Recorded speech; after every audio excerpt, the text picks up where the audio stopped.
this is one of the most strategic moments I have ever covered, and I've covered every war since 1973. Now, about the world. I want to talk about the world and what a just dodgy place it is to live in just now. It's discussed in those terms. Actually, we all know Grant Shapps, the Defence Secretary, described it now famously as us being in a pre-war era, which is a scary thing to say.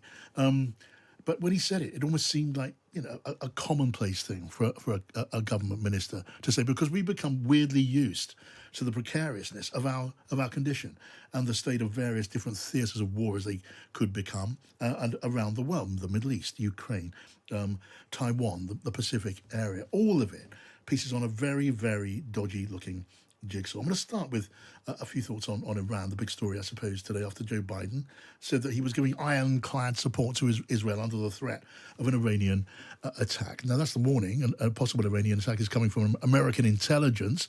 So, Rachel and Stefan, I don't want to sound alarmist, because people, I think, maybe rightly some of the time, expect broadcasts to look for any excuse to sound alarmist when we're talking about the global strategic picture. But the idea of an Iranian attack, direct attack, or a big attack through proxies on Israel, that's a pretty alarming idea. Yeah, Rachel. absolutely. And I think it's not alarmist, it's alarming. And I think that's why Joe Biden has taken the stance he had and used this language of ironclad support, even though only a few days previously he'd made clear he wasn't happy with the way in which Netanyahu was acting in Gaza. But the stakes, as Catherine Philp said, are just enormous. If you end up with this a war between these two major powers, it would be really frightening. And I think the danger for Biden is that he's now aligning himself so clearly with Israel. Does America also get dragged in if Iran does do something? What does America do in response? Yeah. And then the Iranians must be calculating very carefully how far do they push it? Do they go for an Israeli consulate or embassy? A military target, a civilian military target. civilian target. Yeah, absolutely. I mean, speaking to a lot of foreign policy people in the last 6 months since the attack on Israel by Hamas, I mean, this has been a big fear of there being an accidental world war, of countries and other states being pulled into it by one, similar to World War One. We end up in a place where we have a global conflict of horrific proportions, and I think that this is a very alarming thing. When we have talking about a direct attack from Iran on Israel, it would be unprecedented if they didn't do it through one of their proxies. Yeah, and let's see how this plays out. But I think that Biden coming forward and giving out this information is trying to, as Kat Phillips said, trying to dissuade Iran, trying to make them hold back because they can come forward now and, as the US has done on previous occasions, show their intelligence and try to put this forward early to try to sort of make them think twice about how far they'll go and how far the US would retaliate. Well, Stefan, Rich, let's all consult now a strategic analyst and expert. Robin Wright's on the line, who is a foreign policy analyst and author, journalist, joint fellow at the US Institute of Peace and Woodrow Wilson Center. Hello to you, Robin. Great to be with you, John. Hi. Can we start with Iran and the Middle East? I mean, those were strong words from President Biden, weren't they? Clearly intended to give the deterrent that's needed at this stage. Because if it comes to certainly a direct conflict between Iran and Israel, with America involved as well, or even a major onslaught from the various, and there are many, Iranian proxies, it's a war Iran can't win. It's a war Iran can't win, but it also has an arsenal of missiles and drones that have reached something called overmatch. The capability of Iran and its allies, or even just its allies, unleashed what they have, that Israel couldn't protect simply through Iron Dome. Look, President Biden is trying at the same time to get Israel to do more on Gaza, to engage in a ceasefire and to get the hostages out. At the same time that he's pressuring Netanyahu, the prime minister, he's also trying to offer some kind of sense of security. And that's a tough balancing act. The big question right now is whether the United States can negotiate some kind of ceasefire to preempt Israel, to preempt Iran, to give it a sense that its allies in Gaza may have a chance to survive, to do those things. The second question is, will this be a repeat of what happened when the United States assassinated General Qasem Soleimani in 2020, who was the leader of the Revolutionary Guard's Quds Force at ran foreign operations. Iran retaliated against the United States, launching dozens of missiles, the first time the U.S. had been attacked by missiles since 1953. And more than 100 Americans suffered traumatic brain injuries. But it stopped there. And the question is, will Iran strike back, but also send a diplomatic message, as it did at the time, to say, this is what we intend to do, this is our retaliation, and we do not intend to take it further. So there, as alarmist as we all are right now, the question is, how does this play out? I mean, I do want to bring in Stefan and Rachel on this, but if it came to, and it would be more likely, I guess, on the balance of probabilities, for Iran to use those many proxies. They've got the Houthis in Yemen, they've got Hezbollah in Lebanon, they've got various Islamist forces in countries including Iraq. If they threw them all in at the same time, would there then be a possibility of a counterstrike against Iran itself?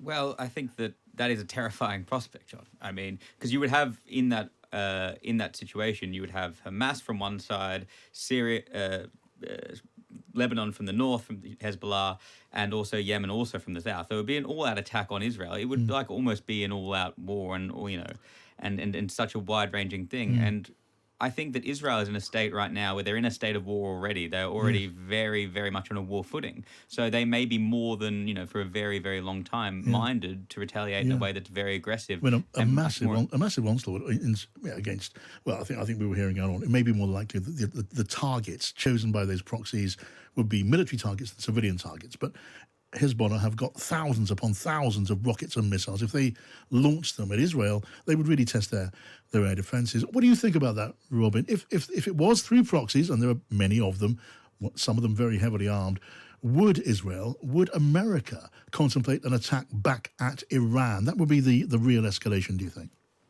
The United States is not going to get involved unless its forces are attacked. Right. The challenge for Washington is that it has deployed now two carrier warships, two carrier battle groups in the Mediterranean, in the Red Sea, because of the many challenges. And will it get sucked in? The more forces it has in the region, the more it also becomes targets. The U.S. was attacked, peacekeepers in Lebanon in 1983, the largest loss of U.S. military life since World War II. And so there's a vulnerability for the United States as well. I strongly believe it is intent on avoiding any kind of direct conflict. Yes. But do its warships use their missile defense systems to prevent something from hitting Israel? Does it get sucked in a way that it doesn't want to?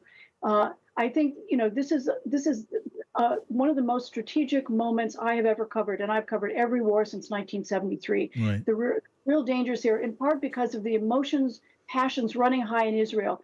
They've been attacked, the kind of atrocities carried out by Hamas, and they feel an existential threat in a way that the United States doesn't. And so their instinct in reacting may be bigger than the United States was in 2020 when, they wanted to eliminate a threat in General Soleimani, but they didn't want the war to go any further once there was a counterstrike. Right. I mean, look, as difficult, as perilous a position as one can certainly remember, and a period longer than one can remember. We haven't even gone to Ukraine and the Pacific yet. So on the Middle East and Iran, Rachel Sylvester.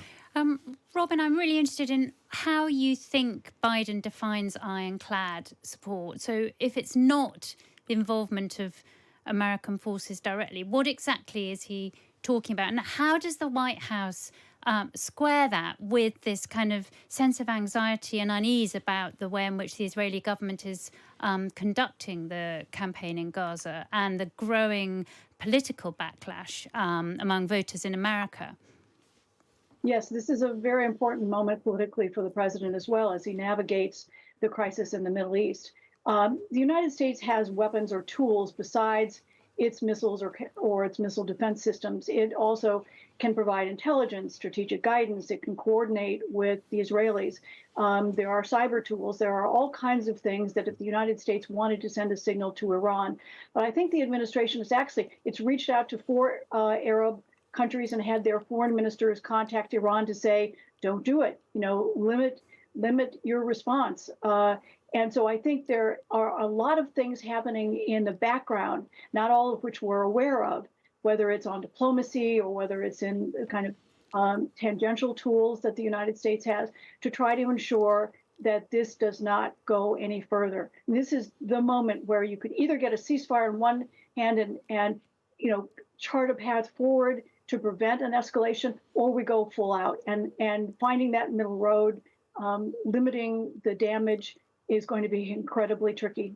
Okay, Robin, before we move on, just a last word on this aspect of the discussion. It's been reported in America that it may well be the case that the hostages have mostly been killed, that they are not alive.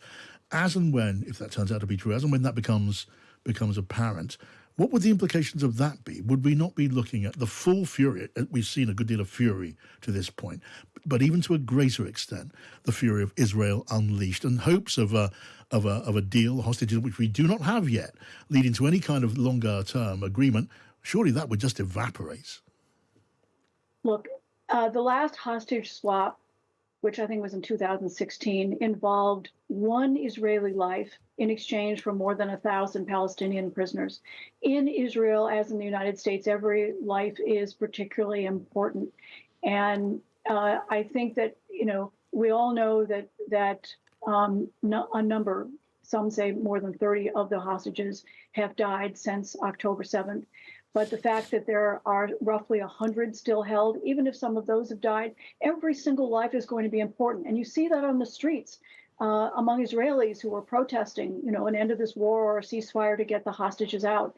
So I'm not sure that as long as there's a single Israeli held, that Israel will not feel some kind of investment in getting them out.